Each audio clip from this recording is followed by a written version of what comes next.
Wait, what was that you said again? Alan Branch is discussing where the Cavaliers that good or Boston that bad. You can't wait till you get to the end of the stats because that's accumulation of what it took the whole time. See, because nothing. When you look at the end game stats, nothing looks at the fact that they shot the damn ball 24% the first game. It showed it should be 48% for the night. So the problem was you lost the first quarter. Yeah. You know, I got it on the same text message. I told them, I said, they need to outscore to win. This is about middle ways of the second quarter. To win, they need to start outscoring the Mavericks. Cavaliers. Boston needs to outscore the Cavaliers roughly by 6 to 8 points the rest of the way to win this game. And they came in and they outscored 1 minute. 2.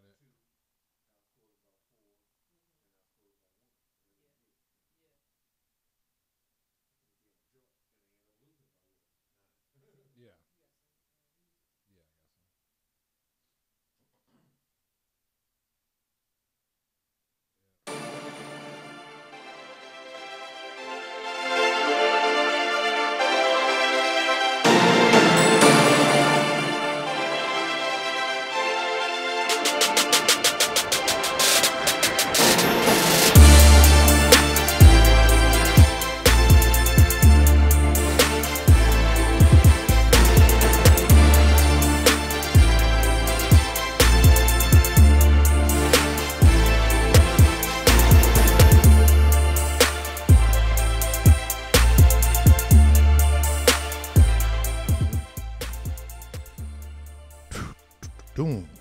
Lonestar Sports Show right here on the Lonestar Sports Network.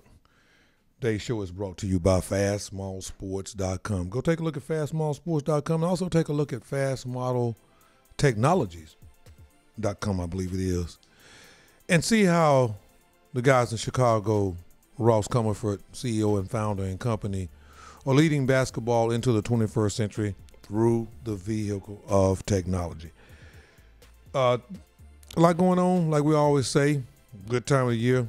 We in words of my old buddy Snoop Johnson, we don't want anybody to do too much winning. We don't want anybody to do too much losing, so we can keep the entertainment going. Right.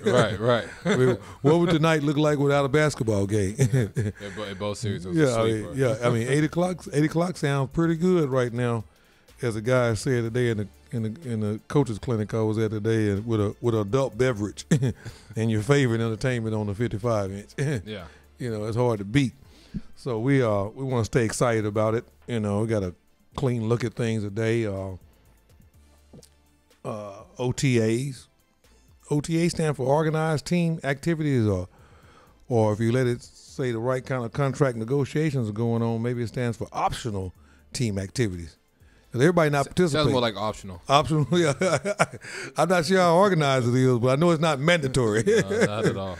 Because you got a few guys not showing up, and there's no consequences to not showing up. And that's the question. Are there consequences, not consequences? That's one of the things that we're going to continue to talk about and look at.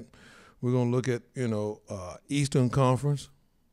big look at that and what's going on in that Eastern Conference Finals, what's going on in the Western Conference Finals, analytics and their value. How do you look at stats? I think stats are not necessarily looked at in the right way all the time. We're gonna point some clear indicators out that people could be looking at stats the wrong way. So I mean we're gonna take a good look at that down the road here, and then we kind of got a late bloomer, a late deal. I got so many phone calls about the decisions and choices that kids are making, and after spending roughly 5 hours in a Division I junior college coaching clinic today, 2 NBA guys there, and actually 1 women's coach, Power 5 women's coach there too. So we had a real diverse group, roughly about 28 basketball professionals, we'll call them, all in place, and discussing a caveat of smorgasbord, that might be a better word, of thoughts and ideas, but with one common goal: success. I don't think any of us can have a clinic or have any kind of discussion or have any kind of look at situations if at the end of the day we're not trying to find our way towards success.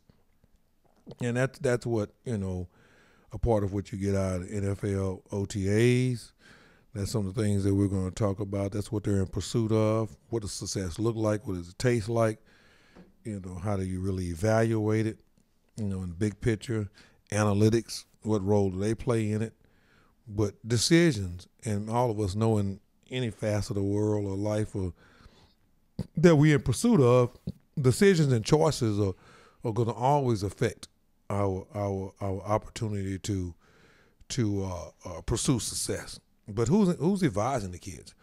Where's this stuff coming from? You have kids that are in situations, and that you've heard me talk about the 236 guys that put their name in the draft that were underclassmen, and only 69 were invited, which was lifting up the number. And I'm not just picking on the NBA. It's just not an NBA problem. Right. It's a cultural problem. It's a lottery, get rich quick, shortcut mentality we're in, that nobody wants to make the sacrifices to secure their future, and everybody's after instant gratification. Yeah. Microwave society, push a couple buttons, and life is going to be great. Like you said, they're not even looking in the future. No, they're not even looking in the future. You have kids right now that, and they're not. And the thing about it is, I happen to know some of these situations. They're not even bad students. They're above average students that are choosing to not pursue a degree in order to stay into this basketball thing, stay in, maybe I get on a summer team, obviously are not going to get drafted. They're hiring agents. I mean, they're hiring agents like crazy, man. We threw numbers around. Y'all heard all the numbers. You heard the international kids that are involved in this process. And so, I mean, you just wonder, what actuality are you looking at? I had a chance to spend a reasonable amount of time with a head G League coach. Mm-hmm. They're going to expand the G League some more. And you can look for in the next year or two that the G League will be up to 30 to 32 teams, possibly more teams. But that's only going to be based on the market's ability to support a team. Coach made a joke, say, Brad, you going to start a team? You can start a team. Mm-hmm. We'll bless it. But what the deal is, does the market support a business? Because it has to have enough, you got to have butts in the seats watching the games and getting all the endorsements and potential TV time to be able to turn around and pay the players. Money comes from somewhere. Right. It just doesn't fall out of the sky. The NBA is not borrowing money in order to pay the players. Yeah. They're making money. Right. Okay, let's get that real clear. But, you just wonder, where are the choices and decisions that these guys are willing to try to speed their process up with no clear-cut place or opportunity for them, and they're still willing to keep on pushing on just in pursuit of the lifestyle and in pursuit of a dream and forsake all natural timing, all organic development, all normalcy about going about the process, and some hocus pocus fairy tale pie in the sky type approach toward playing in the NBA or playing for a living. Mm-hmm. So I mean, it's kind of sad when 20 and 21-year-old kids, start making these kind of decisions, and you wonder, what is this really all about? But back to early note we started out with. Hey, NFL OTAs, how important are they? Are they optional? Is it an optional situation or should it be an organized situation? One of the things that we were discussing in the clinic today was, the value. What are they going to do with the summer? When they bring all these kids in, what are you doing with them? What is there? What is being accomplished every day? You can't work the hell out of them. You can't coach the hell out of them, or you won't have anything left to coach and play with when it comes time for the season. Well, the thing is, and that's what you'll see with a lot of successful coaches. You hear it in relationships. Period. You gotta pick your battles. Right now, the battle is familiarity. That's the battle that you want to create. Comfort zone. It's no different than us here on the show.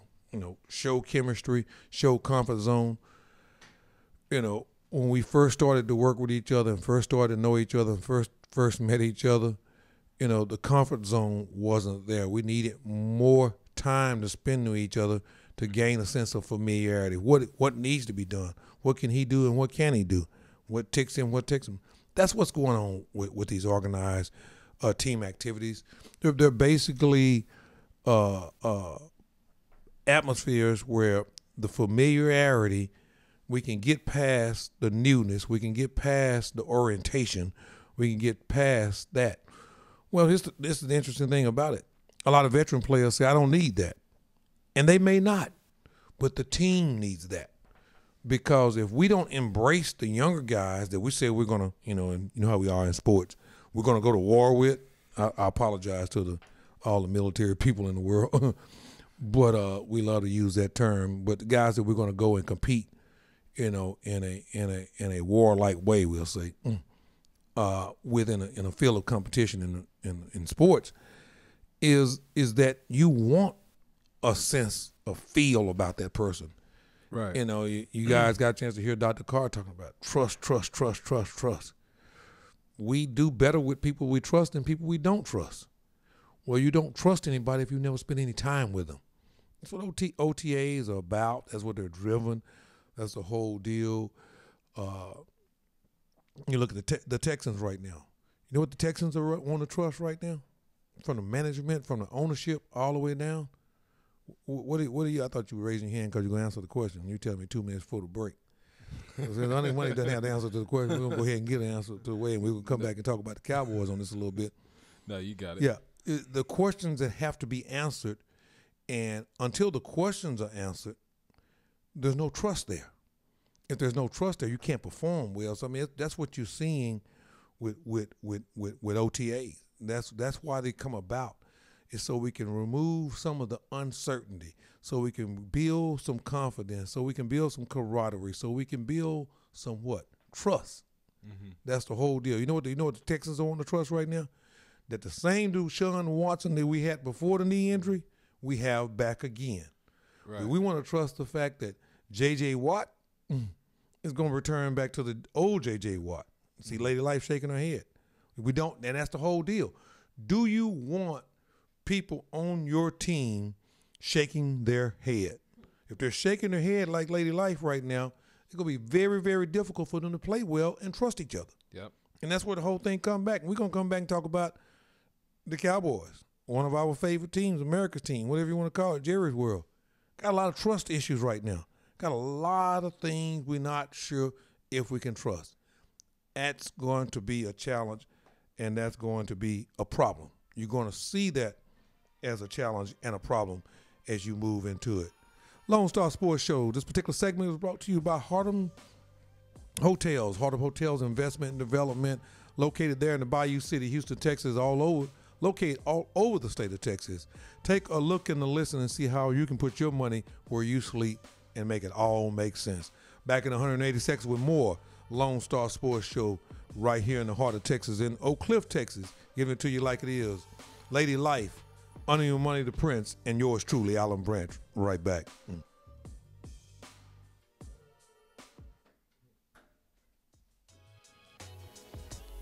Hardem Hotels. Make money where you and millions of others spend money. Hardem Hotels Investment and Development Group's primary disciplines include hotel acquisitions, hotel development, hotel project management, as well as asset and partnership management. At Hardem Hotels, we invest in upscale focused service and extended stay hotel properties, mainly in Texas and other major urban markets.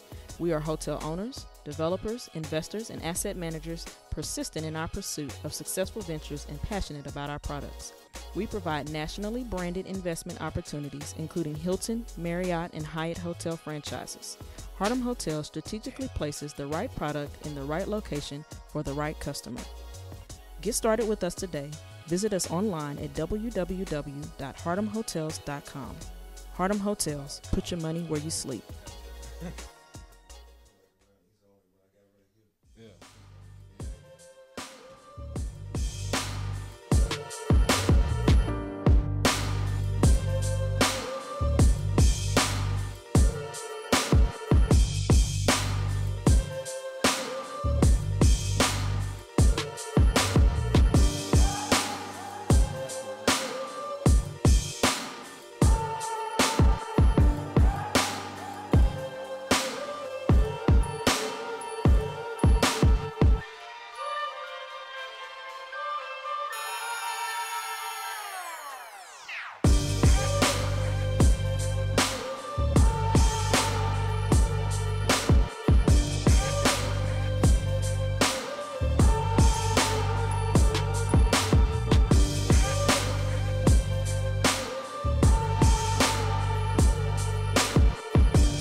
Hey, here we are back here at the Lonestar Sports Show in the heart of Texas. All things sports, all things Texas.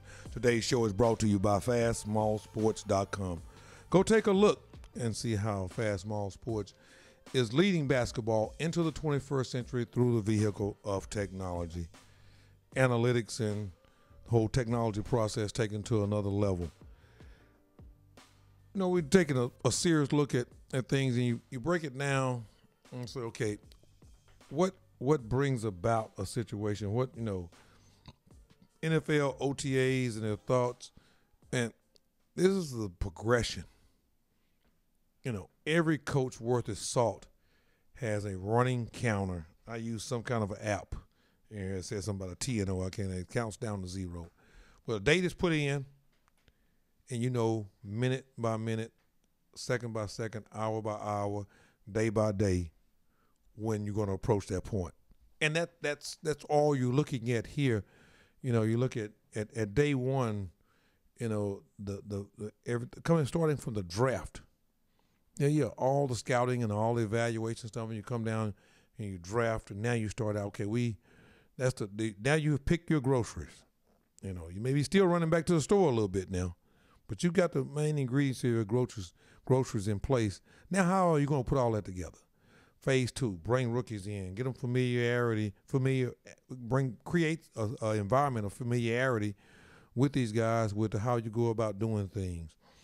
Phase 3 consists of the next 4 weeks of just no live stuff, and you're moving into your OTAs. The better you can bring about a sense of familiarity and trust, the better off you're going to be day one of when you walk into the situation of playing your first preseason game, which is going to be early August.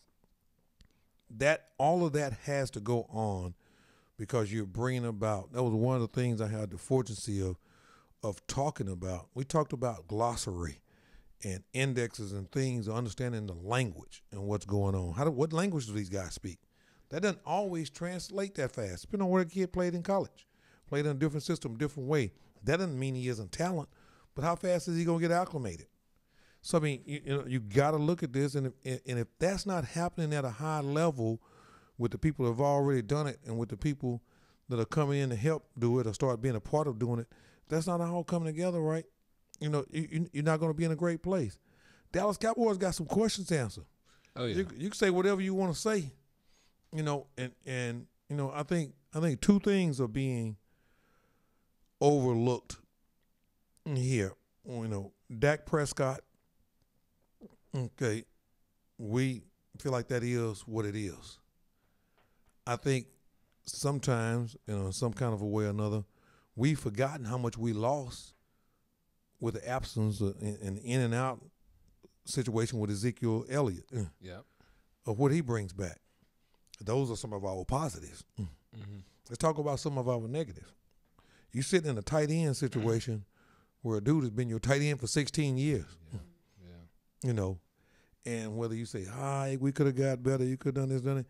He hasn't been bad. He's been somewhere between good and bad throughout the whole process. Yeah. Excuse me, somewhere between good and great throughout the whole process, and hadn't been a lot of bad Jason Witten. No. So he's feel of art. He's feel of situation. And locker room presence. Well, reliable. And you know what I always say? The best ability is availability. Right. I don't care how good you in Lady Life are or how good a job you guys are capable of doing over there. If you're not here, it doesn't matter because availability and the fact of being there, you have no chance of getting it done. So, I mean, this guy showed up to work every day, and you'd have to question whether or not he was going to be there or not going to be there. And I think a lot of people would be a whole lot better off. And then you turn around and look around, and you got some quality guys in place from a talent observation standpoint. But between all of them, you only got one tight end prospect in the whole grand thing of Jeff Swan, whatever you pronounce his name. He's the only guy that's ever caught. He's caught 9 passes, about 1,131 less than Jason Witten. So you put them all together, they haven't done anything. Now, okay, here I am. I'm gonna play basketball scout guy again. Rico Gathers. Yep. It seems like it ought to work to Alan Branch, the basketball scout. Maybe somebody else knows something I don't know. And there's a very high possibility because they're looking at him, but I've known Rico as a Louisiana kid, played summer ball and played there at Baylor basketball and walked on over to the football field. And the Rico Gathers that I was around on the basketball court seemed like a natural progression to the football field. And I still don't say that's out because no one has said, he's soft, he can't catch the ball, he's not this, or he's not that.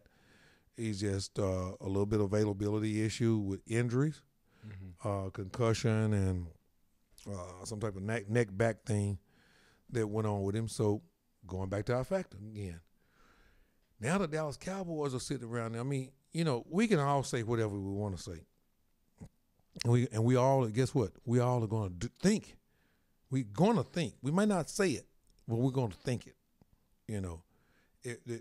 It's and this is where the whole trust thing goes, and this is where OTAs and preseason and all this stuff and spring stuff is so important, because if you got guys sitting around there wondering, is this going to work or not going to work? You're not going to be able to execute it. Do they trust him or do they not trust him? It's not who's going to play tight end.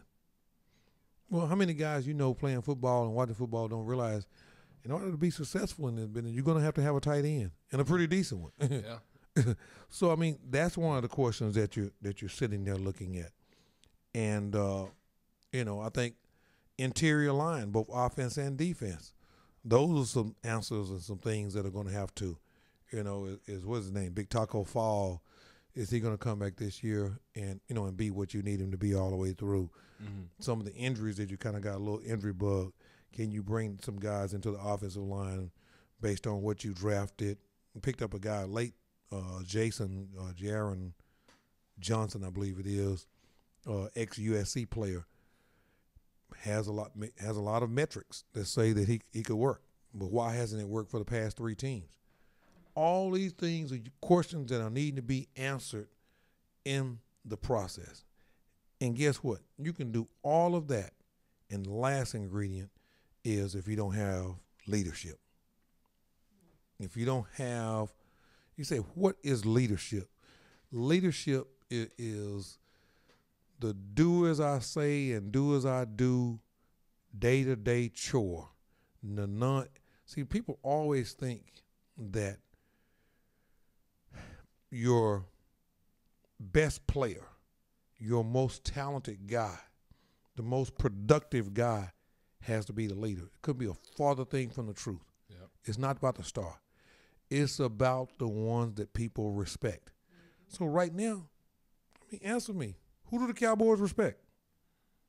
I'm talking about from, how much do they respect Jason Garrett? How much do they respect Dak Prescott? How much do they respect Zeke? Right. Who has a track record and has carried themselves through through the process enough times that there's a certain amount of respect? And Dr. Joe Carr talked about leadership. Okay. He talked about leadership, especially on the show, on the show, and also with Kerry Champion, talking about leaders and when everybody just bought in and lets them they listened, and it creates a championship winning team. And creates an atmosphere of trust, because that's basically what leaders do. Mm-hmm. Leaders lead people or have the ability for people to follow them into a certain concept, into a certain area, into a certain mindset. And until you can get that, everybody likes to talk about leadership. And we need leadership, we need this, and culture. It's one word in basketball. We're establishing this kind of a culture. All those words are nice words, but if you don't have the ability to affect the rest of your teammates in a particular way, where it puts them all on the same page and creates an environment that we all trust, that we here for the same purpose. Do you think the leader has to have been there before? Yes. He's had to been somewhere before. Right.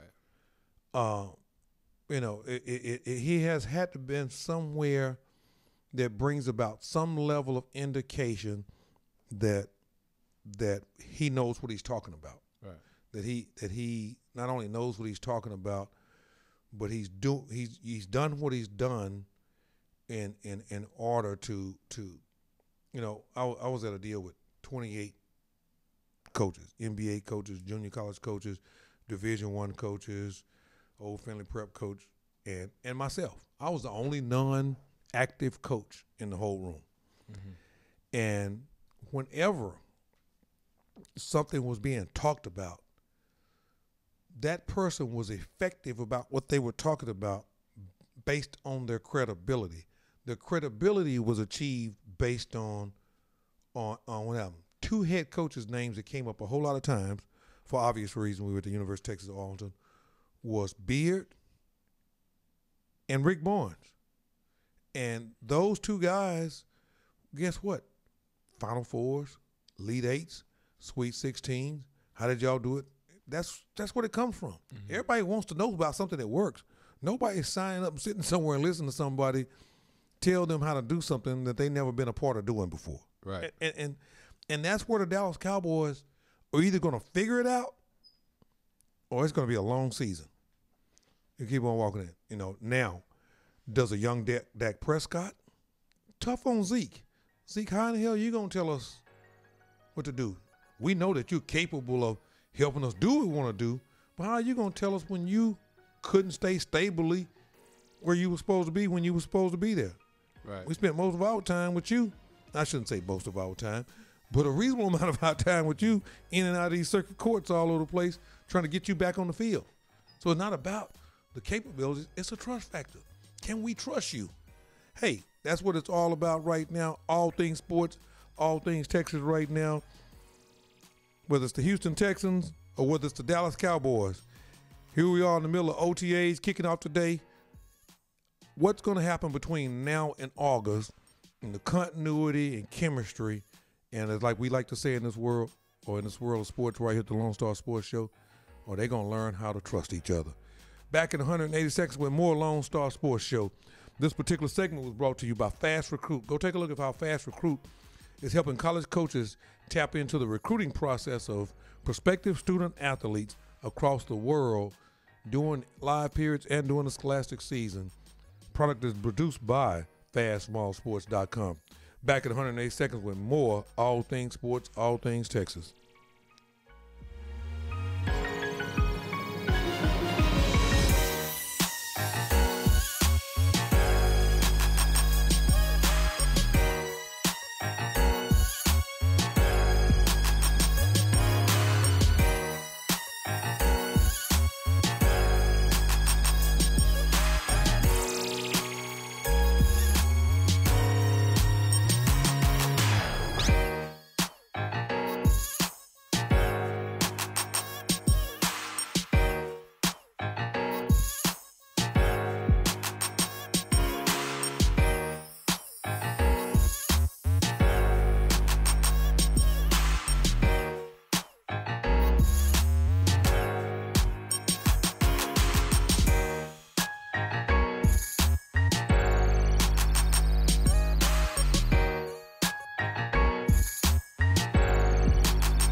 Hey, here we are right back here at the Lone Star Sports Show, segment number 3.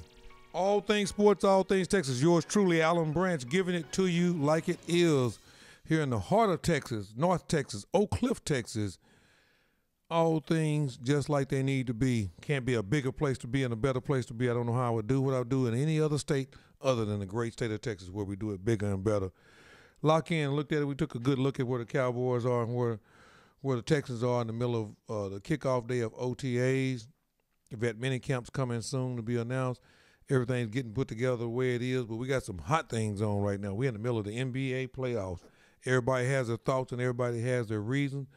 But, you know, one of the things that we're starting off on this Eastern Conference deal are the Cleveland Cavaliers show their play, or let me turn it back around. Let's say this on the other side. Did the Boston Celtics play show how bad Cleveland was playing or how good Boston was? That's my question. You know, I'm gonna say, I'm gonna ask the question, answer the question right straight away on it. Is, in my opinion, now if you remember back why I picked Cleveland. Yeah. I said they had lost a lot. You picked the Boston. Not a bad pick. You know, somebody got to win, somebody got to lose. Made some sense on both our sides of the pick. The one deal that really breaks the whole piece down, or breaks the whole concept down, is that when you look at the fact that the Celtics had lost their two best guys, and they're put in a situation where they still were responding. But if you look at the style and the way in which you cannot evaluate Cleveland based on whether or not LeBron James scores 40 points or not. Right. LeBron James always scores 40 points. Yeah. Win or lose. Win or lose, right. Yeah. So if he scores 40 when they win and 38 when they when they lose, then the fact of whether or not the fact of whether or not it's indication of how good they are based on his performance, it's a team sport. Right. And the deal of what you saw early on in the process, going down 2-0 in the situation, was the fact that it was LeBron against the Celtics. Mm-hmm. I don't care how good y'all think LeBron is. And I happen to think he's really, really good. I think he's probably the fourth or fifth of all time at this stage with an opportunity to move up. Might not be very popular, but a lot of y'all want to know him right now. And as the greatest of all time, but he's one of the greatest of all time. With some more, he's played 15 seasons, I think if I'm correct. So I mean, he's right. Yeah. He's right there. Of having a chance of being one, the greatest of all time potentially. But I don't care how good he is, he cannot beat one high-level NBA team by himself. It may appear that he's beating him by himself, but if you go back and look at the stats, LeBron always gets his numbers. LeBron ain't short on getting his numbers. LeBron getting his numbers, win, lose, or draw. You pick it however you want to pick it, but LeBron is going to get his numbers. In any way you want to look at it. You look back at the game before that, the last game that they were in. Did LeBron get his numbers? I mean, he's going to figure it out. He had 27 points. Okay, he had a bad night on 20. Off the turnover, Tatum drives and misses the jam. Thompson contested it, and Tatum would not get it to go down. James drives, scoop layup, and a foul. James goes at him, pulls back, it's in the paint, one-handed shot, bounces around and drops through with a soft touch. Rozier takes it to the rim, layup blocked by Thompson. Oh, what a rejection from Tristan Thompson. Here comes James, down, layup's good. Ludicrous stuff about that he can take over the game and he's going to be responsible for winning the game and he can win the game all by himself and he's a superstar and he walks on water and he's bro and all these great things. It's like an animation. You hit the nail on the head. It's like an animation I saw where they were playing. It was tug of war with Cleveland Cavaliers, but it was just LeBron James, and then it was the whole starting five of Boston Celtics. Pretty good. That's kind of way the way those were the first two games. Yeah, that's kind of the way that it all looks. Because I mean, he's getting the numbers regardless. We looking at it. He's 27 in one game, 44 in one game. I think he turned back in game one. I believe he probably had, and we'll check that and look at it here in a second. We look back in game one and that was a situation right there. He had 42 points, and they lost. So him getting his numbers, and that's where the whole great thing comes back. LeBron's gonna get his numbers. Mm-hmm. I will give you all this. LeBron is one of the smartest basketball players I've ever seen on and off the court. Mm-hmm. Strategic-wise, the whole plan, the marketing plan, the branding, the big picture, creating all the spin-off companies that he spent based on the access of capital and taking advantage of his value at a particular time. He's a genius, in comparison to other athletes. But that still does not mean that he has the ability in a team sport that he could beat the other team by himself. Right. He can't do it. You cannot do it. And then everybody wants to come on. This is what kills me right here. Is that LeBron doesn't have any help. I guess these other guys that just came in these last two games, those are free. Those somebody they put on five. Those are guys all five.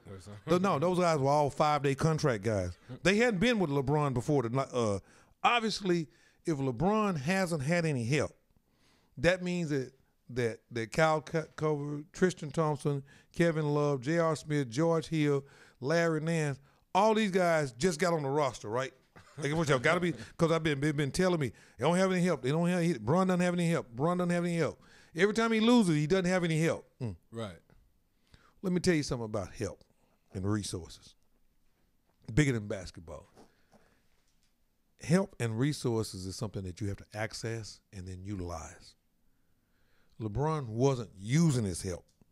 The help wasn't helping LeBron. The help had no continuity. Continuity is the word, that brings all of this stuff, to the place of where it needs to be. I mean, that's the whole deal. When you look at the whole process of anything that you want to look at on this situation, it comes down to, it comes down to the fact of whether or not the continuity was there or it wasn't there. Take a pick. You pick your pause and you figure it out. You let me know. Now, looking at analytics and looking at stats, you start breaking down analytics and stats and chopping the whole thing up. We all want to go back and when the game is over with and pull everything up and say, okay, this is what happened and this is how it happened. News flash. Cleveland lost the game last night because they got off to a bad start and they didn't play well in the first quarter. They won all other 3 quarters. And unfortunately, there was not a 5th quarter for the Boston Celtics to have a chance to overcome. Cleveland got off to such a great start. I think I may have misplaced those names. Cleveland got off to a great start on the front end and got them so far down and won the process so well in the first quarter until they weren't able to overcome because Boston outscored them all the remaining 3 quarters. So now when you break that up and chop that up and the whole deal, you got to know what you're looking at. Guys are hollering plus minus, plus minus. Let me tell you one of the we like to call non-negotiables. The stat that you cannot, 2 stats that you cannot argue with or deal with, and that's rebounding and shooting percentage. You got to score the basketball. You can't score the basketball if you don't have the basketball. Right. And those are the 2 that you can't negotiate. You can spin them around, twist them, and look them like this in all these different ways. But shooting percentages and rebounding, turnovers can become excessive. They're important. That's extremely important. Yeah, okay, personal fouls, you get too many valuable guys in foul trouble, and you can have some questionable situations. But that's something that's a non-negotiable. You can't get around it. But that game last night was won based on the fact of when you look at what was going on and what took place and how it went on, you look at it at one thing. The shooter, Kyle Korver. Kyle Korver too, but the 3 threes that were made by J.R. Smith. Yeah. Those were very, very timely 3s. See, someone could go back and look and say, oh man, he attempted, 4 attempts and 6 attempts. I think he was like 3 for 6 and say, well, he was only 3 for 6, which 3 for 6 is still not bad. Okay, let's go back and look. The 3 misses were in quarters 2, 3, and 4. The 3 makes were in quarter 1. Yeah. Go push you right back in the situation. That's the eye test, and that's what we're going to talk a little bit more about, is that analytics and their value. Do you know what you're doing with them? Do you actually know what you're seeing? Do you know what you're evaluating? Do you know what you're breaking down? And that's the real deal, And we're going to talk about home court. Because my man Tyronn Lue looked real comfortable on last night. We're going to take a look at that when we come back. This particular segment was brought to you by Harlem Hotels. Harlem Hotels is located there in Houston, Texas, right there in the Bayou City. Go take a look at how you can put your money where you sleep. Look and a listen. HarlemHotel.com, investment and development company. Tell you more about what's going. Here we are. Lone Star Sports Network presents the Lone Star Sports Show. Yours truly, Alan Branch. Lady Life Uneven Money, the Prince, guiding us through the process and keeping us where we're supposed to be. Hey, back in 180 seconds with more Lone Star Sports Show.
Lone Star Sports Show right here on the Lone Star Sports Network. Y'all chime in. All you guys out there listening, hit subscribe. Don't jump in and out so you can get the continuous subscription. It does not cost you not one red cent to subscribe to the Lone Star Sports Show right here on YouTube.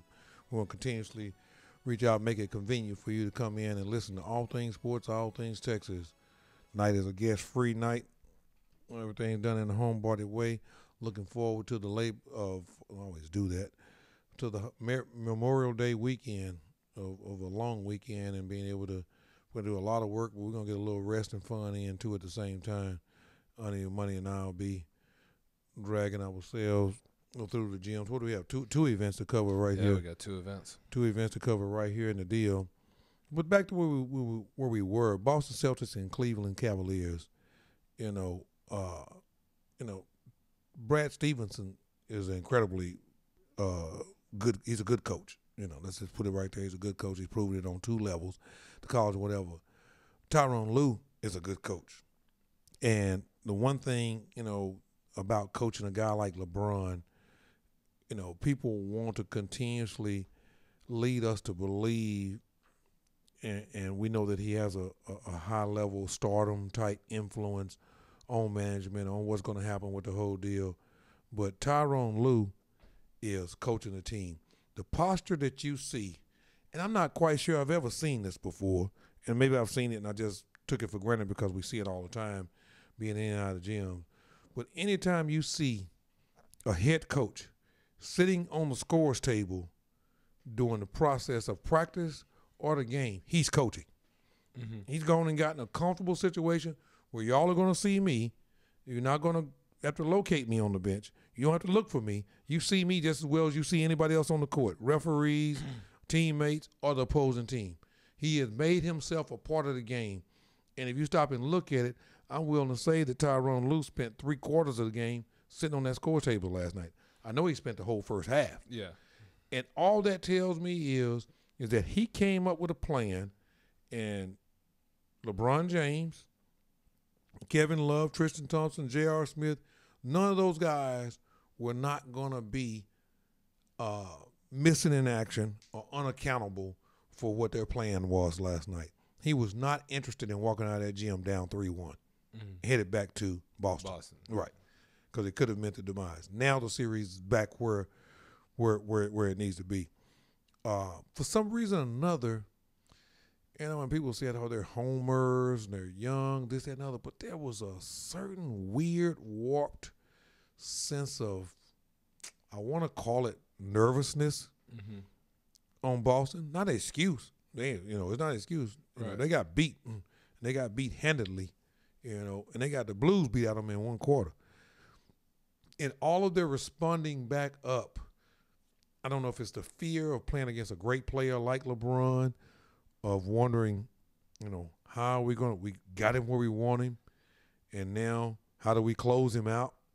But it was just bum, fumble, bum, fumble, bum, fumble. Yeah, they were just rushing shots. Right, They looked like they just weren't in no rhythm. Yeah. Especially in that first half. No, they're it reminded me somewhat of Dallas Mavericks, their first NBA Finals, when they played Miami Heat. They won those first 2 games, and then Dwayne Wade, they were playing as anxious like that group did. Because that wasn't the Mavericks' first NBA Finals, was it? Okay. Yeah, it was the first. The first time was Shaq and Dwayne Wade was in there. Oh yeah, okay, back then. Okay, yeah, we just threw Shaq in there. You got me, we got me all in the right place then.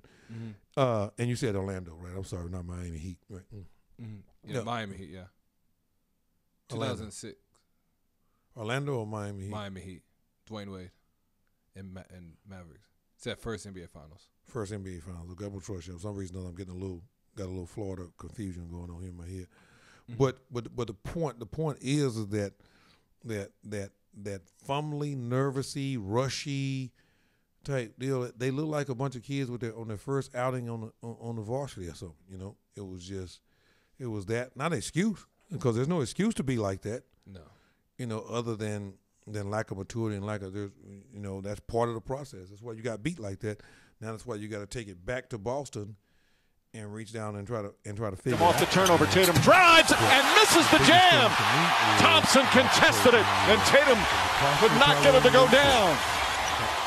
James drives, scoop layup, and a foul. James goes at him, pulls back, it's in the paint, one-handed shot, bounces around and drops through with a soft touch. Rozier takes it to the rim, layup blocked by Thompson. Oh, what a rejection from Tristan Thompson. Here comes James, down, layup's good. Roughly 3 or 4 key things in this Boston-Cleveland series. And you say, what is that? First of all, Boston came out and beat the hell out of them, and let them know that they could roll the sleeves up and get after them and go like crazy. Who knows where all of that went. Came back and got up 2-0, right? Yeah, in the situation. Cleveland fights their way back in. And now you see the emergence of Tyronn Lue being more,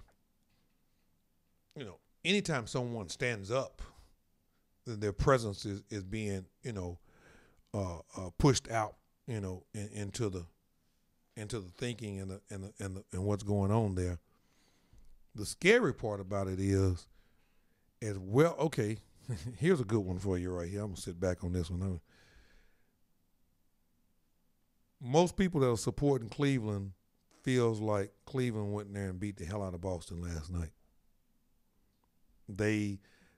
Most of them feel like Cleveland proved that they should win the series. Yeah, they're superior. Yeah, they're superior. There you go. Not a better way of putting it. They think that some level of superiority came out. Well, there's 2 reasons I don't see any level of superiority. We didn't get anything different from the great LeBron James, and I don't mean that sarcastically. I mean that with all respect due He's a great player. You can get anything different from him.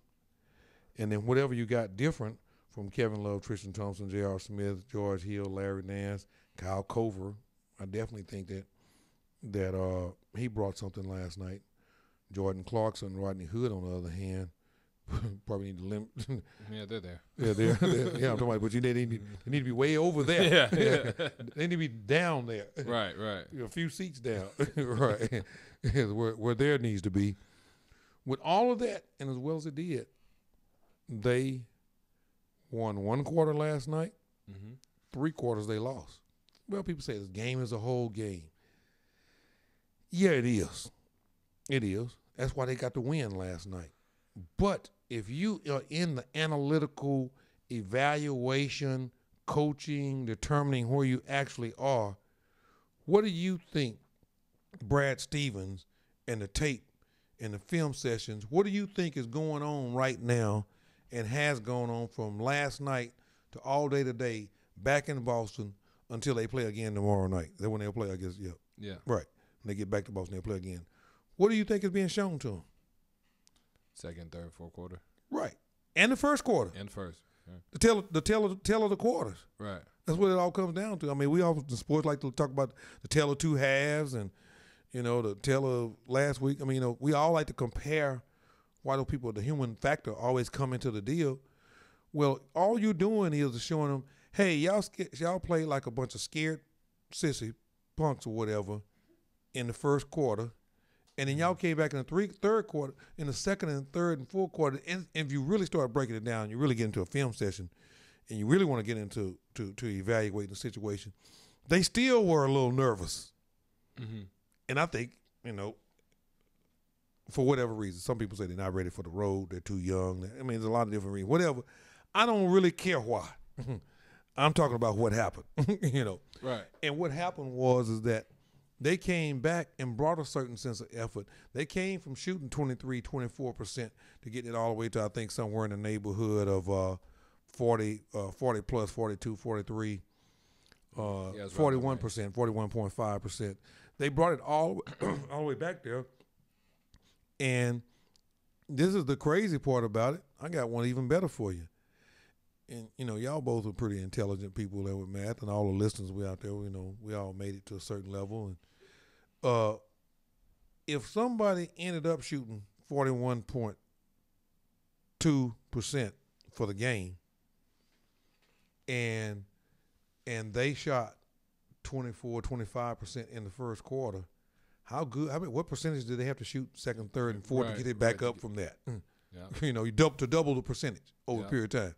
So that means a lot better we know it's better basketball, but the numbers were coming back right. They were playing a lot better.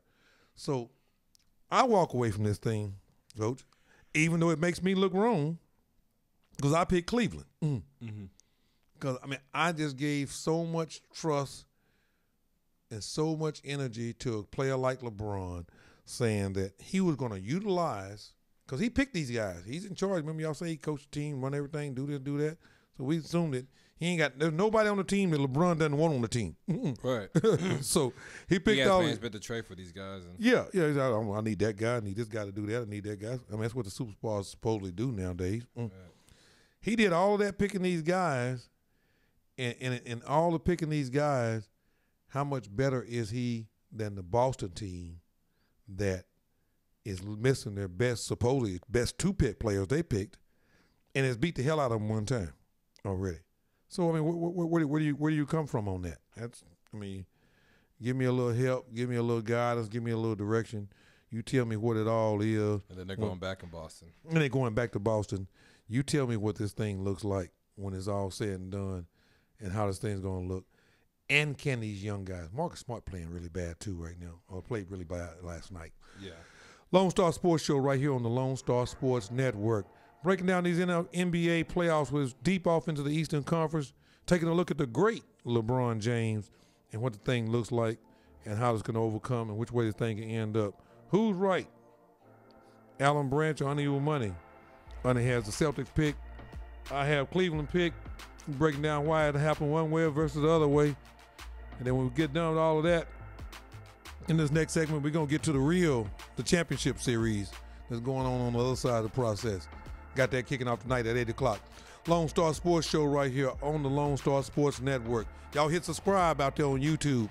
Y'all follow us on Twitter at TX Boys Basketball, at LS Sports, at Umani, underscore Umani, all on Twitter. Lady Life is there. You want to know what's going on in this process, what's going on in the world of sports. We're right around somewhere in the neighborhood of about 10,000 impressions plus a week. Chime in, take a look at it, and see what's going on in your world and in the great state of Texas. Back in 180 seconds with more Lone Star Sports Show. Particular segment was brought to you by the Lone Star Top 100 Camp. They'll be held at Drive Nation. Go take a look at state-of-the-art Drive Nation, where we'll have live statistics, where we'll have live video, I shouldn't say live video, but video available on place right there, where you'll be able to access the games of your prospects and what's going on. They're also doing the NCAA certified period. Back in 180 seconds with more Lone Star Sports Show.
Back here at the Lone Star Sports Show, all things sports, all things Texas. Today's show is brought to you by FastSmallSports.com. Go take a look and see how they're leading basketball into the 21st century through the vehicle of technology. Where technology is going in all this thing. We'll soon be having more technology partners that'll be coming on board with the Lone Star Sports Show. But, I think that's one of the things that we got to understand is that's where sports and the whole world is going right now. It's a technology deal. It's a technology war. It's a technology race. It's everything has to have a technical component about it nowadays. There's no the days of the manual being, you just don't eliminate that part of the process in basketball. And sports is no different. But, as we were going to the break and said, okay, the question comes down, how can the Celtics bounce back? That's what Money is in hoping of, yeah. or to fulfill his prediction. Yeah, I'm gonna keep my pick. You keep your pick. No, you got every reason to keep your pick. Mm-hmm. I can give you every reason. Let's look at this right here. I can give you every reason that Money ought to keep his pick. Money ought to keep his pick. Brad Stevens is a pretty decent basketball coach. They've shown they have enough talent. Right. Even though they're down two guys, was the main reason I didn't pick them. And with those two things being said, they have demonstrated how hard they can play and the kind of production that they can get out of it. my question to you, honey, I'm gonna throw one at you. All right. Did quarter one of Monday night in Cleveland was the results of how good Cleveland was or how bad Boston? Tatum off the turnover. Tatum drives and misses the jam. Thompson contested it, and Tatum could not get it to go down. James drives, scoop layup, and a foul. James goes at him, pulls back, it's in the paint. One-handed shot, bounces around and drops through with a soft touch. Rozier takes it to the rim. Layup blocked by Thompson. Oh, what a rejection from Tristan Thompson. Here comes James, down, layup's good. Let's flip it around. I've been sitting here all day, all evening or whatever, talking about how bad the first quarter was. What were we looking at in the third quarter? Did Cleveland stop trying in the second and third and fourth quarter? They weren't as aggressive defensively. I mean, I thought Boston was really just exploiting the mismatches, getting hitting open shots. I mean, Boston just started hitting a lot of open shots. Marcus Morris got going. Well, Terry Rozier. we talked about that. I mean, how good did they have to shoot 20% right in the first quarter and end up shooting 42% for the evening? Right, and I thought Boston missed like 3 dunks. You know, I think Jason Tatum missed a wide open layup. Yeah, well, they definitely missed some dunks early on. Right, I mean, they were just making shots. Yeah, they were making shots that they've been making. So I mean, if they're going to have any chance to bounce back, the bouncing back is going to take place based on their ability. Right. I mean, now the question I got for you. Okay. We were talking about leadership earlier. All right. In the first hour. Leadership. Okay. No, this must be a LeBron James question. Well, no, it's going to be a Boston question. Who do you look at in this situation for Boston? Oh, you've got to and that's interesting. You bring that up. When you look at it, has to be Al Horford. Yeah. I mean, look at the list, Coach. Yeah. I mean, just look at the list. Mm-hmm. I mean, every last one of these kids just left a gym near me right. last week. they over there sitting over there with Mr. Branch last week, hoping they're going to get a scholarship. So how the hell they going to lead somebody in the NBA Finals? I mean, right. I think Jason Tatum is one of the most potentially most talented guys going, But at the end of the day, we talked about leadership earlier. How many guys on here, just look at it. Greg Monroe, bless his soul, he needs to be over there working camp at Georgetown or something. See if Kirby and Pat hire him over there as a volunteer assistant or something. I forgot he was on the team. Yeah. Well, him and Jeff Green both could go back over there. They might be fighting for applying for the same job. You work 1 week, I work 1 week. Because they're not helping this process too much. Not at all. They're not helping this process at all. You look at a kid like Semi that was over here at SMU just a few months ago. Right. Being a really good player. But now back to the whole leadership, to answer your question, is Al Horford. Now this is one of the things that goes back and say, well, why did Alan Branch pick Cleveland? Kevin Love's been there. Tristan Thompson's been there. Mm-hmm. Cal Korver's been around, and LeBron James. Right. It's kind of like I don't want to say that. It could be a little offensive.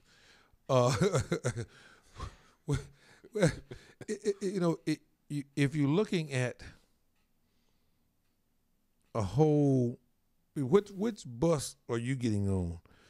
The bus with the new driver, or the bus driver that drives the route every day? The one that drives every day. Right. Well, they don't have enough guys that know their way. Yeah. That's the problem. You got to know your way.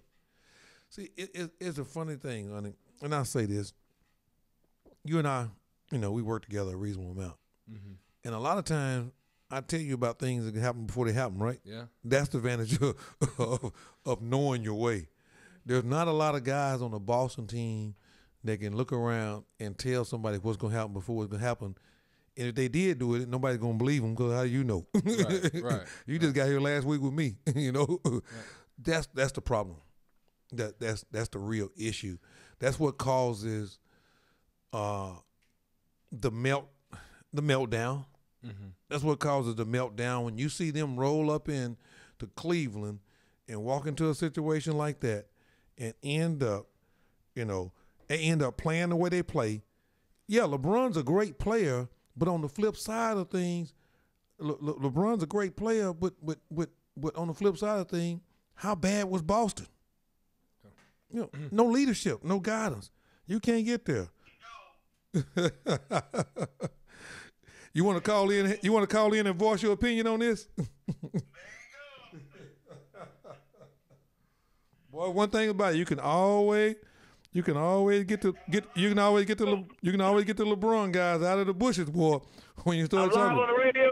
Yeah, you live on the radio right now. Listen, I'm on the Golden Gate Bridge. I'm on the Bay Bridge, the San Francisco Bay Bridge right now. We just about to get to the Western Coast. We were headed to the, but we y'all talking about the King right now? Yeah, we talking about the King right now. Yeah, we talking. I called it the right time then.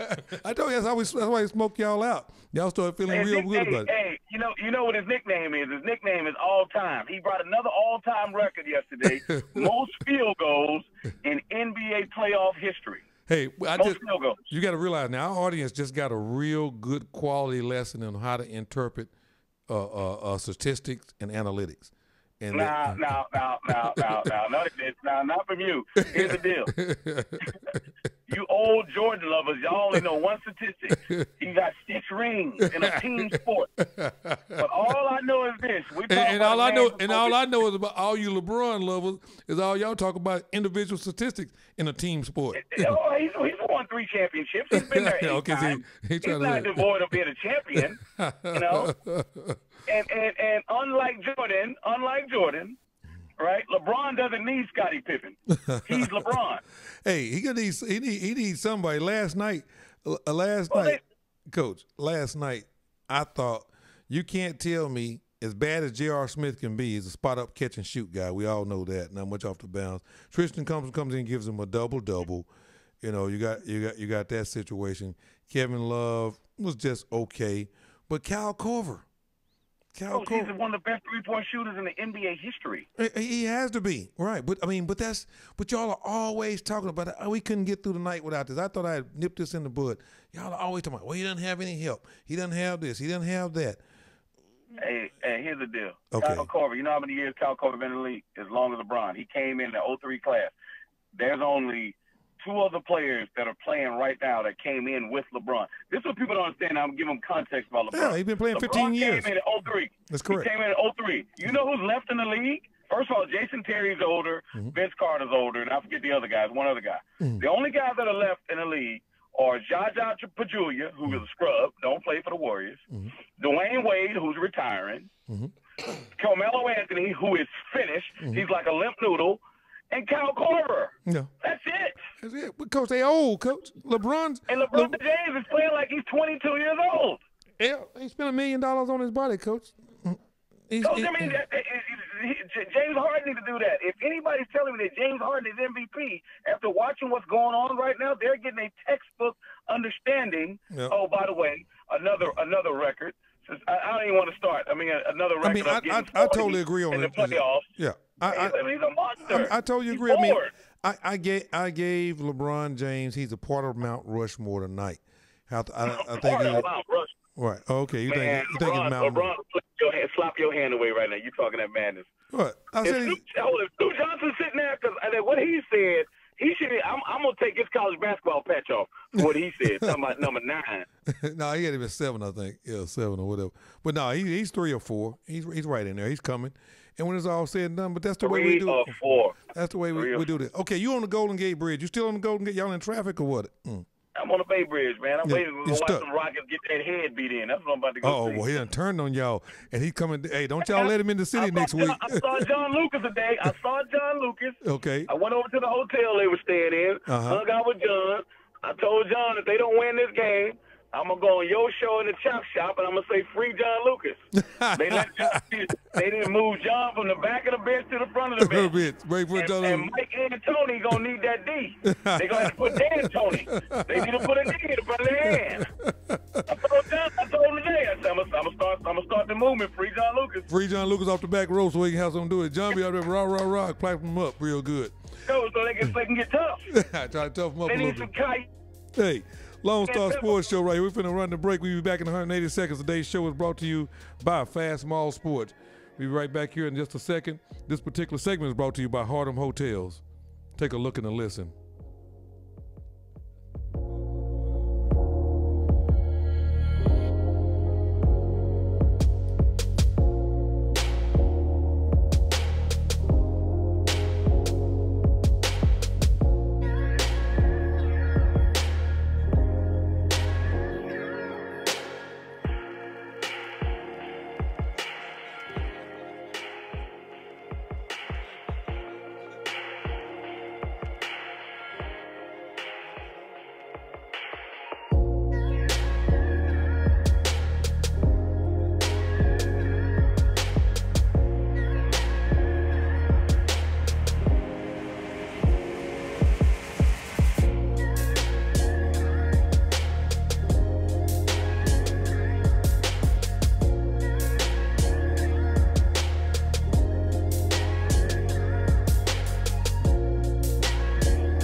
Back here at the Lone Star Sports Show right here.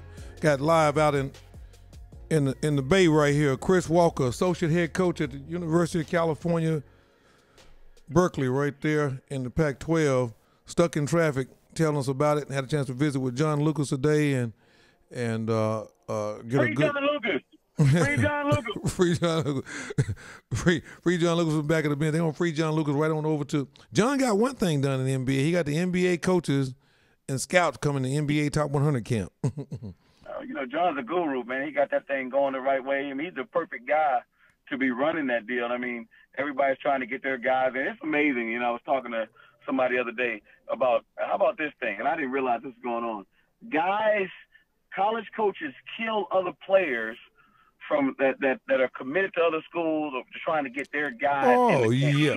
No doubt. I was like, what? I mean, I don't even like if a kid can play, a kid can play. I'm like, look, man, that dude can play. Yeah, I want my guy to get in, but he ain't better than that guy.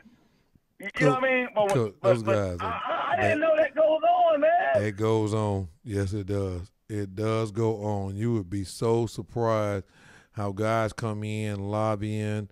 Man, I can't believe y'all got that guy on the list. I mean, it's because, as much as it's an arms race, in the recruiting process, it's a tear down race. I mean, it's can we get my guy in and not his guy?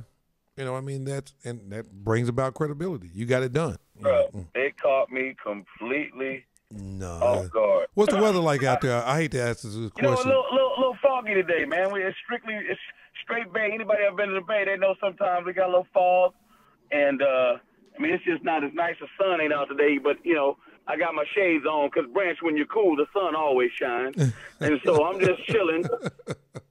And I want to know one thing. Is that fog or is that smog?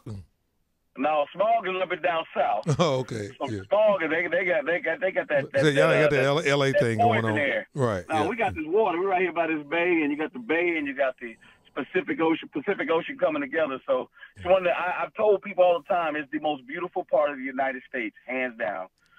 You got everything you want here. You got. I'm not trying to do a recruiting pitch, but you got the mountains, you got the snow, you got the ocean, you got beaches, you got. You know, you got it all. You got, you got hiking. You got the city, New York or the West Coast. Hey, man, I'm telling you right now. And you got the world's greatest university, University of California, Berkeley, Bert. You know what I'm saying? What y'all, the Golden Bears? What kind of Bears are y'all? Golden Bears, man. Golden Bears. We're going to be all right next year. White King Jones, my boy. Yeah. Okay. It's going to be all right next year, man. We're going to watch them Bears. But, hey, let's talk about this. I got about 2 minutes while pulling this ballet. Yeah. The Rockets, they have a chance tonight. I just don't know. I'm not. Listen, I love James Harden. I don't like hating on James Harden. I'm going to give you that right now. I don't like hating on him. Okay. He just ain't a dude. He's not LeBron. No, not even close. Now, we got to agree on one thing, you know. I mean, I just can't get it's not even close. I can't.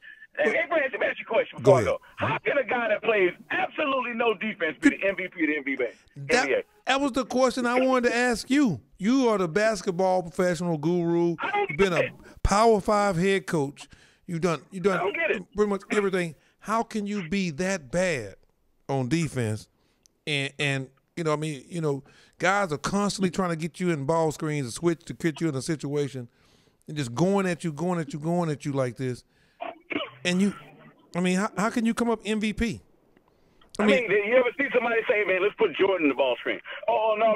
Let's put LeBron in the ball screen. Oh, no. Ain't happening, let's Coach. put Shaq in the ball screen. I mean, are you kidding me? Let's put Kobe in the ball screen. No. I'm like, man, I can't believe it. I can't believe it. And I'm shocked.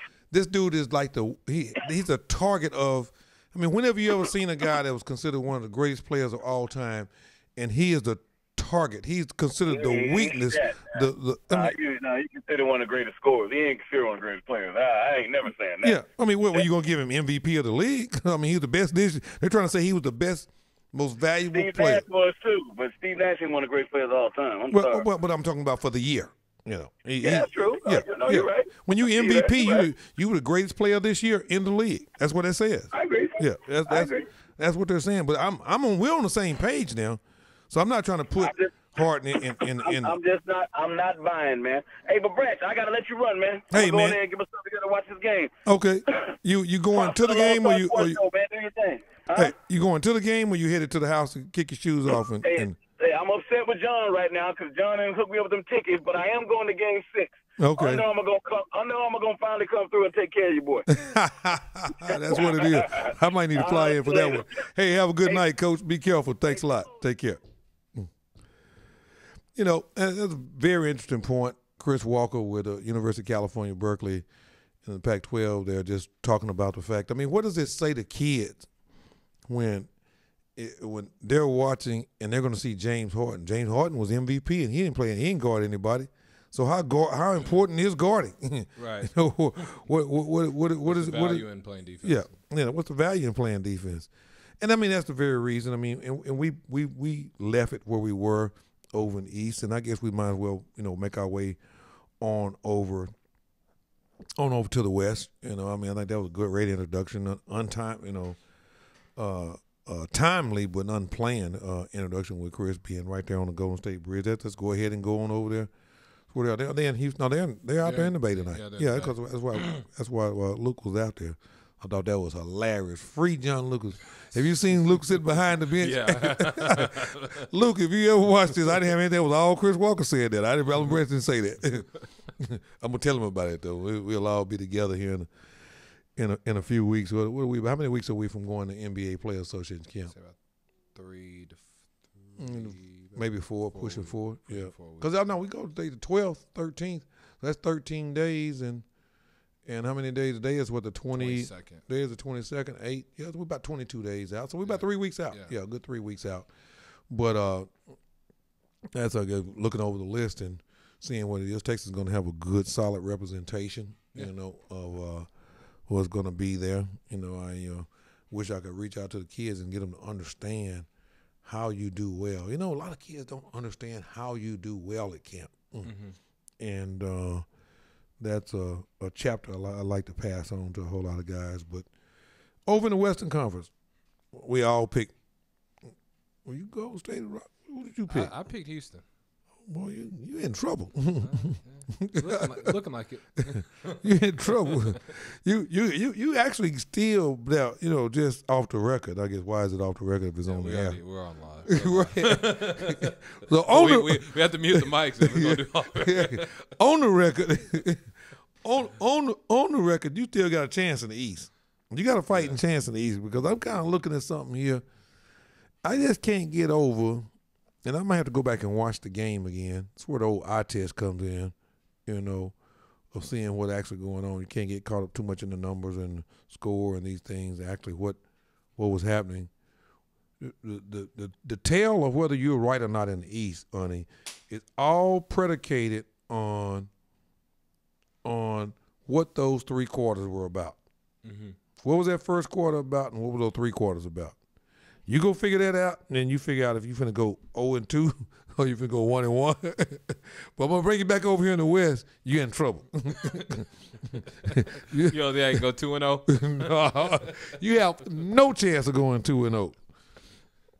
You have no chance of going 2-0. Let me be real clear about that. I hate to be the guy. Forgot to say congratulations to Dennis Smith right here with Dallas Mavericks, the second team, all rookie team.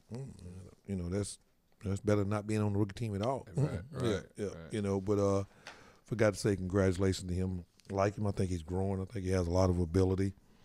And in some ways, I got one for you. And we were talking about Trayvon Duval, and I know just went off onto a tangent here. Rondo, what's Rondo? What's his name? Rajon Rondo, right? Rondo.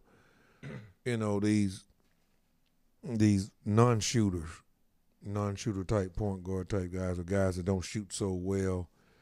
I think he falls over closer to my man with the Washington Wizards that played at Kentucky.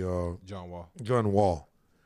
Mm-hmm. I feel like that he can. We were talking about Trey Duval and where does he get drafted. I think those are kids that can. You can get out of the non-shooter world. Right. Some things you can change and some things you can't change. And not being able to shoot is something that you have the ability to change. Ask Buddy Hield. Everybody familiar with who Buddy Hield is? Yeah. Okay, all right, yeah. Couldn't shoot, and developed himself into a shooter. That's the problem that the Rockets going to run into. They got a lot of guys that can shoot the basketball. Mm-hmm. They make really, really good decisions. The only problem that they have, and a lot of people don't like to hear this, and they said it back in the regular season when they kind of started to struggle, had a few things going on, they started talking about the boredom that gets set in, And, you hate to go along with it, but there's some truth to it. If the Rockets go down 3-1 tonight, give me some feedback. You picked it. They go down 3-1. It's a wrap. Okay. It's a wrap. You go back to it. You're not winning 3. You're not beating Golden State 3 times in a row. Yeah. It's almost. Right now they still got to beat them. Well, you got to beat them 3 times, but. Yeah, but in a row. In a row, I'm not. It's just not there. It's just not making up. One of the things that we're gonna come back and talk about some iso ball theory, and we're gonna talk about why were the Rockets as good as they were when they were good, because they did have a night of good in that one win that they have. Lonestar Sports Show right here at the Lonestar Sports Network. Be back in 180 seconds with more. All things sports, all things Texas. Talking about why Houston Rockets are struggling the way they are struggling. take a good look at it. A lot of movement going on down there in Houston, Texas, too. Got some rumors. I was with one of the scouts at the Orlando Magic today, talking about some things about how it might whatever. Houston, University of Houston Cougars getting ready to open up a new arena. You got my man, maybe things going over at Texas Southern and some movement over there, and then you got the Houston Rockets. Back in 180 seconds with more Lone Star Sports Show.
Back here on the Lone Star Sports Show, getting deep off into the paint.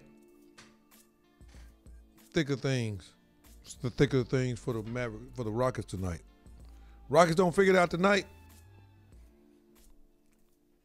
It's going to take Mother Teresa and all the saints, or what does the old saying go, when the Humpty Dumpty fell off the wall, it's going to take all the King soldiers and put them back up. They're going to go fishing real soon if they lose tonight. Nah, it's and then people say, how much pressure is on James Harden? I think absolutely no pressure is on James Harden. I don't think James Harden has that kind of makeup. Go back, we talked a lot about leadership tonight. Mm-hmm. People that lead care. And people that follow leaders identify the fact that they care. That's why they follow them. Right. No, nothing intended, no offense intended, nothing of that nature. There's nothing that comes across. It's not that he's a terrible defensive player, but it's not that he's a bad human being or a bad player that I know. I'm not killing James Harden, but it's just, I said it earlier, good players don't have to be leaders. You can be really, really good, or really, really, really. Sometimes your ability to follow. Right now, Chris Paul is the guy. He's the lead on that team.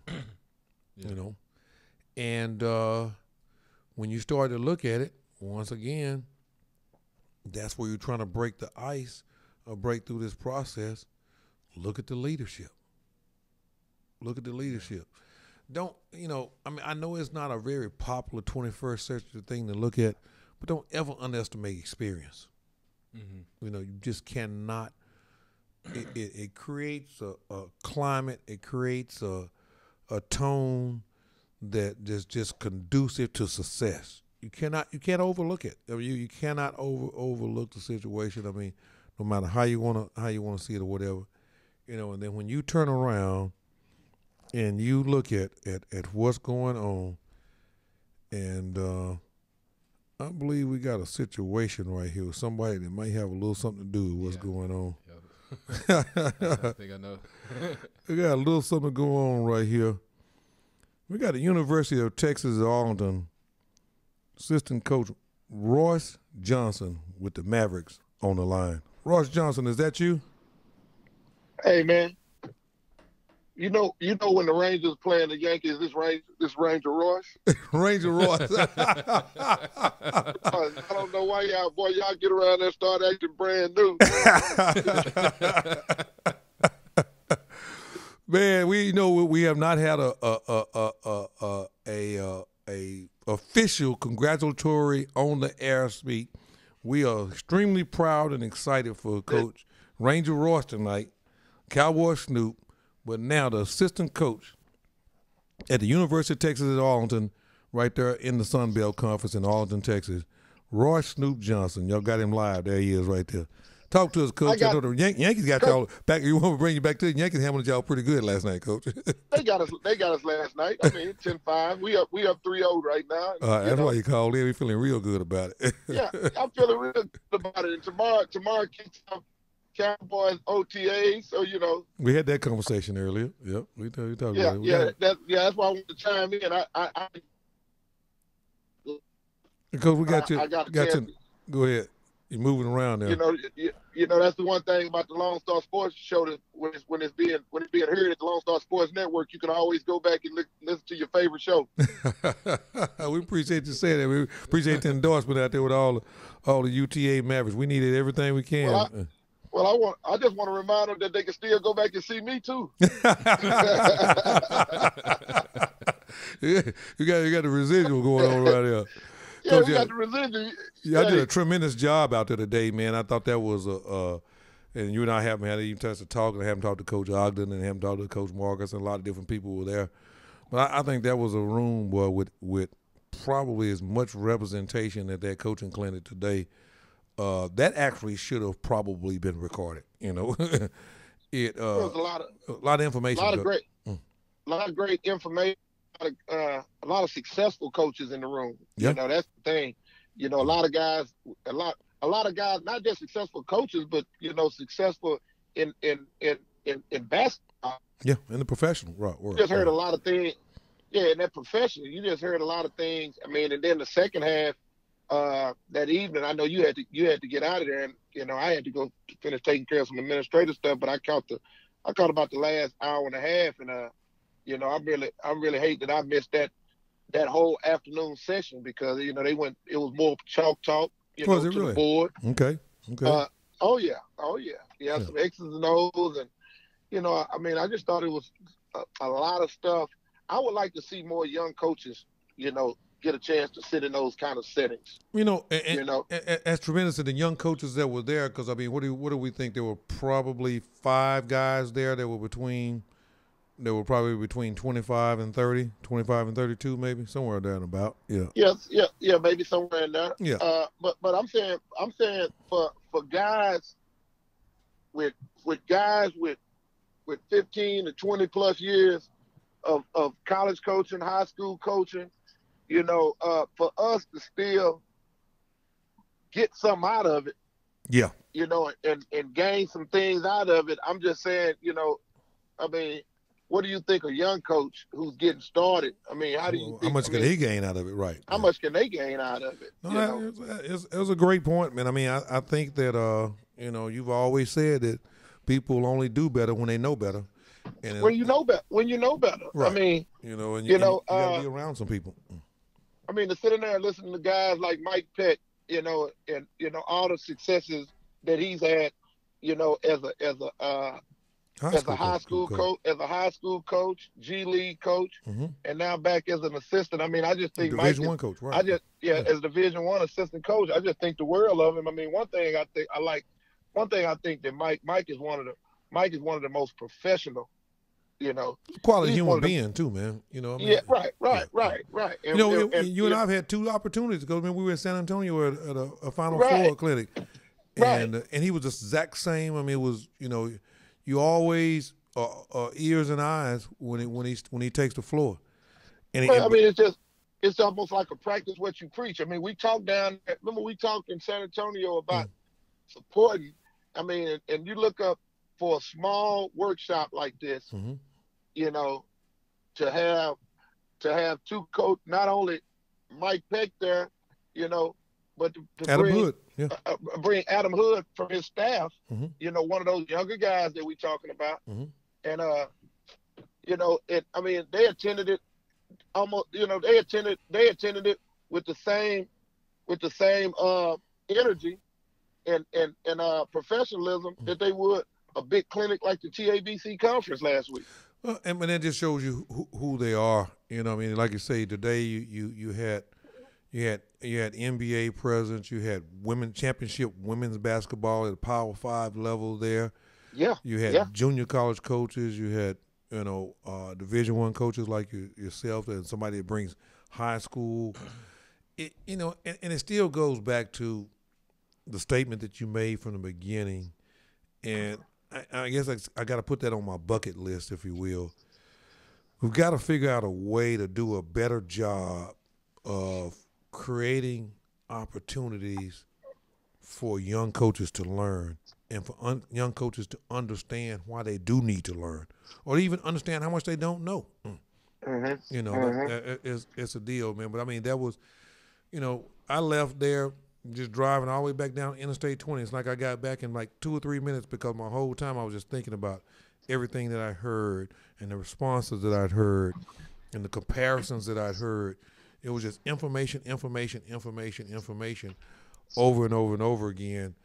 And, I think that just whatever, I commend you. I mean, I thought you brought a high level of content there. I was extremely, with our relationship, I was extremely proud that you to be in that environment because you brought, there was such a high level of contribution on your part, a valuable contribution because there was nobody else there that could bring the perspective that you were bringing. So, I mean, and as a staff, I think the University of Texas Arlington Mavericks have got a good one together there.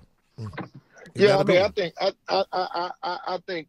lot of times you have a lot of coaches that, that feel good after making a hire and sometimes you think the right thing to say is, as I feel like I got a great staff, Coach Ogden I know we hadn't played the games and 0-0 and, it's safe to say that you got one of the best staffs in the country, but I think he put a good one together. I think, I've been around these guys, only for a week but when you've been around certain things, I got a good feel for the chemistry of.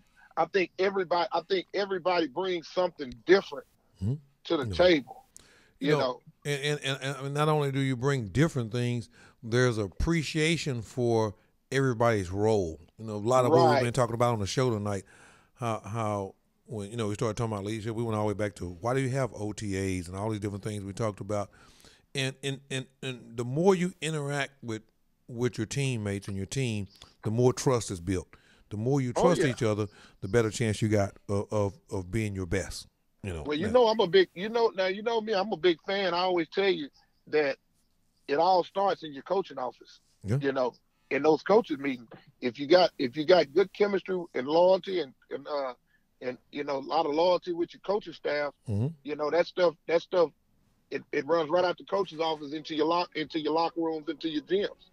Coach, I don't know if you're driving back home after a long day or if you got another 4 or 5 minutes. You know how we do it here at the Lone Star Sports Show. We swirl the finger around and we get ready to take us a 180-second break and catch our win. We're going to come back and give the predictions. We want to hear what you think about Golden State if you have time. I know you got recruiting calls to make and other things, power and weakness of ball screens and ice versus ISO ball and what we're going to see tonight. And I don't mess with. Hey, one thing I don't do, I don't call the players and the parents during the games. Okay, well, I hit them before the game, and after the game. After the game, we don't recruiting right here for the next 2 hours, 2.5 hours. No. Yeah, that's the whole deal. But hey, we were at the Lone Star Sports Show right here on the Lone Star Sports Network. All things sports, all things Texas. We got guests in, surprise guests in. We had 2 surprise guest guys in, 2 college coaches. Right at the Lone Star Sports Show. Now we got assistant coach Roy Snoop Johnson at the University of Texas Mavericks, University of Texas Arlington Mavericks, located right there in Arlington, Texas, in the Sun Belt Conference. Going into their first year of the situation, they're 0-0 right now, but looks like they got a chance. They got the cover. Looks like it's not bad. We'll be back in 180 seconds with more Lone Star Sports Show. Today's show is brought to you by FastSmallSports.com. This particular segment was brought to you by Harlem Hotels. Put your money where you sleep. Take a look and a listen and see how you can be successful in your future with partnering with Harlem Hotels Investment and Development. Back in 180 seconds with more Lone Star Sports Show.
Hey, here we are at the Lone Star Sports Show. All things sports, all things Texas, right here on the Lone Star Sports Network.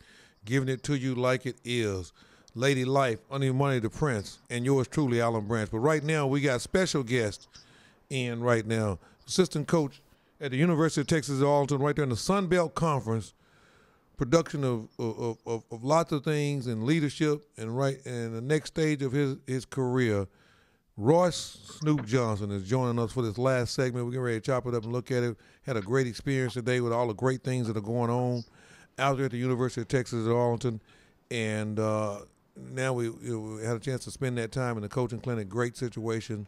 Lots of wisdom and coming from all levels, G League, NBA level, junior college level, grassroots level, and obviously a strong representation of Division I guys. But NCAA Division I guys. But Coach, right now, we like you say, we all finna chime in. We all get ready to dig in here in about 14 minutes. The big question is right now, before we get into the particulars, if you will, but the big question is right now is that how tough will it be on the Rockets to lose this one? Coach, is it over? Let me tell you this, Coach. All right. Let me tell you this. If the Rockets lose tonight, If the Rockets lose tonight, I think it's over. Okay. And that's unanimous. I don't think you can find anybody walking around in a pair of Nikes or Under Armour or Adidas shoes. I don't believe the Rockets feel like. Hey, you should hear Walker here. Walker said they need to free John Lucas and let John Lucas up to the front of the bench and try to see if they can turn it around.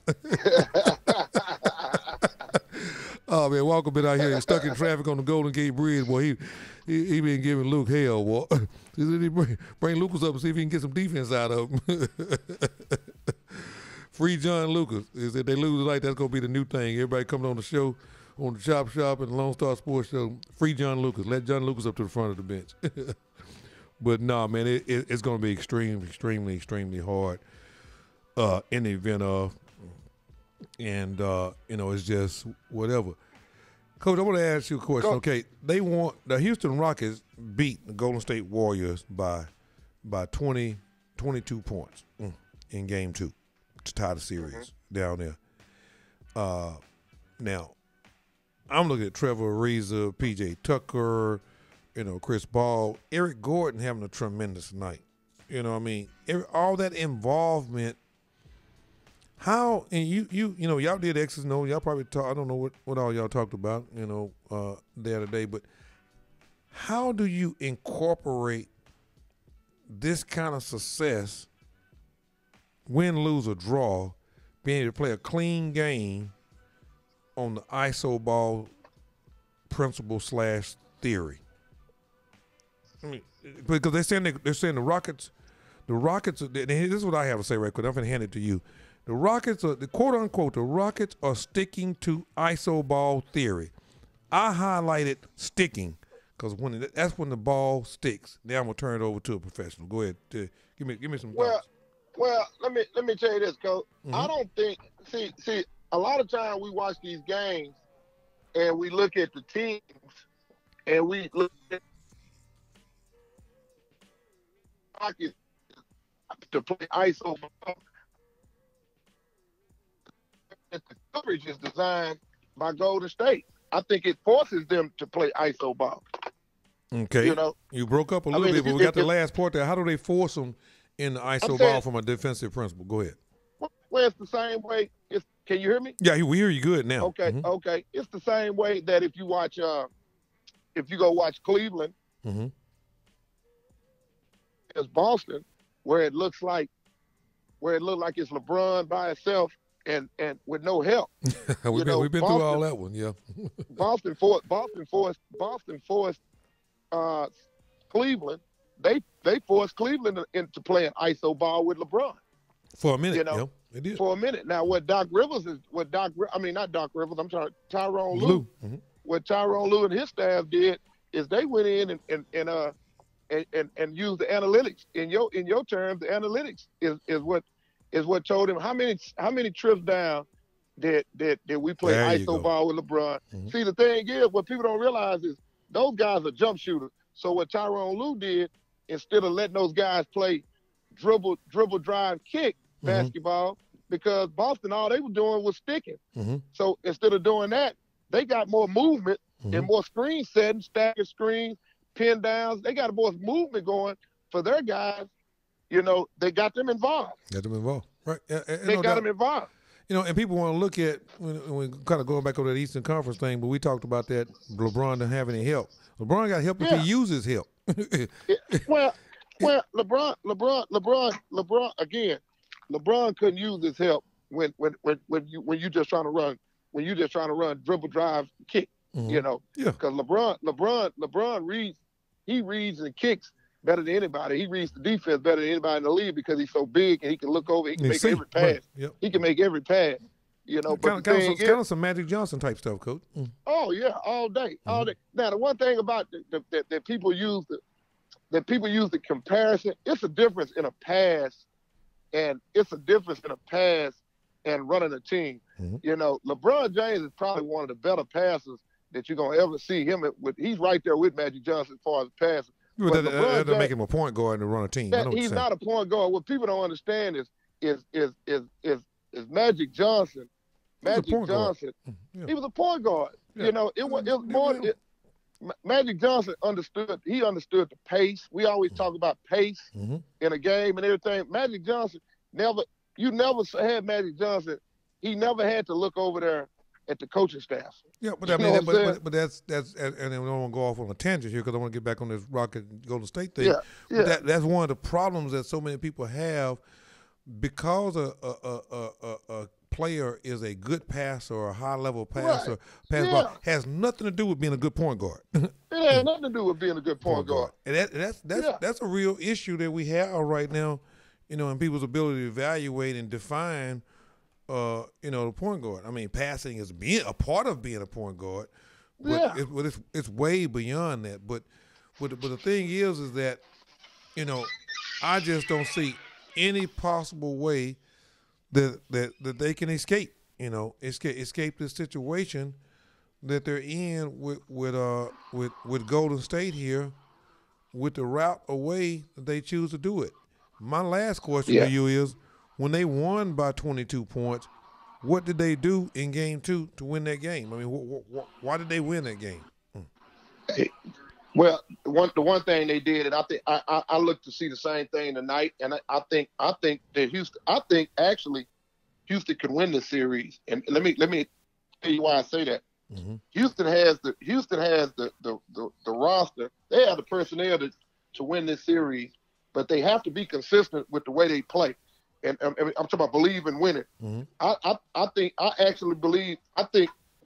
think the Houston Rockets players believe that they won that game that you're talking about by 22 points because they made shots.